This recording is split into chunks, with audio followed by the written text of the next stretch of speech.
Hi there. I'm Dr. Nicola, and I wanted to take a few moments here because I have been hearing over and over again people are feeling really overwhelmed. There's a lot going on for so many of us individually, personally, but then there is a giant shift happening in the collective. And so I wanted to stop for a moment and just talk about when we feel overwhelmed, the last thing that we think we have is more time, and it doesn't really feel like a resource. And so, what if you were to take 30 seconds right now and just really slow down and allow yourself to feel into the overwhelm? So, I'm actually going to walk you through a 1 minute exercise, but then I also want to remind you that when we feel overwhelmed, it's often because we are out of alignment with what we really want. And so, overwhelm, that sensation of like there's just too much on my plate and I don't know what to do with any of this. And no matter what I do, I feel stressed and I'm still worrying about X, Y, and Z. It's generally our friend, actually, even though it feels nowhere, nothing like that. Overwhelm can be our friend if we are willing to slow down and interpret it as a cue of, whoa, hang on, let me pull back for a second. Let me get out of this narrow lens and take a wider lens and look around and say, where am I out of alignment with myself? And what can I shift? What can I choose that will allow me to get back into alignment with what's true for me and allow me to move from that place, which then brings in a whole bunch more resources from places you would expect, and then more often than not, places that you wouldn't even think were possible for you. So, this would be my invitation to you to shift your lens around that overwhelm. And the next time you feel that overwhelm, either acutely or chronically, are you willing to take, we're going to do about a minute here and just notice and use and say, thank you, overwhelm. Let me stop. And so here's the exercise. So I put my hand on my heart because I like it, and I close my eyes because it helps me to go within more readily. If closing your eyes doesn't feel good to you, you can leave them open and just gaze softly somewhere. If you don't like putting your hand on your heart or that feels awkward, whatever works for you is fine. This is totally flexible. So I close my eyes, I put my hand on my heart, and the first thing I do is take some deeper breaths. I'm doing it without actually even noticing that I'm doing it. One thing about deeper breaths is that rather than start moving your shoulders up, that kind of thing, we're going to breathe into our belly.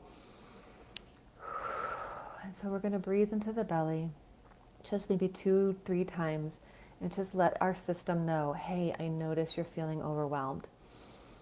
And we breathe. And so we're going to acknowledge what's here and just take a few breaths to simply be present to it.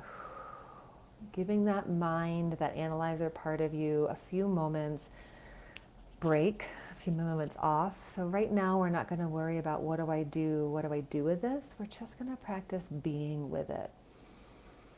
And oftentimes breathing and acknowledging and being present to our emotional body helps there to be a little bit more ease in the system. And then you can just ask, where am I out of alignment with myself? What have I said yes to that I don't really want to do? What have I been blowing off that would really fill my cup?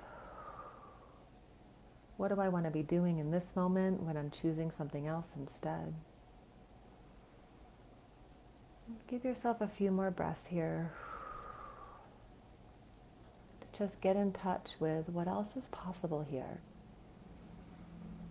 And noticing the mind, if it comes in and says, you don't have a choice, you have to do X, Y, and Z. And just noticing and acknowledging that part too. Hey, analyzer. Hey, to-do lister, manager.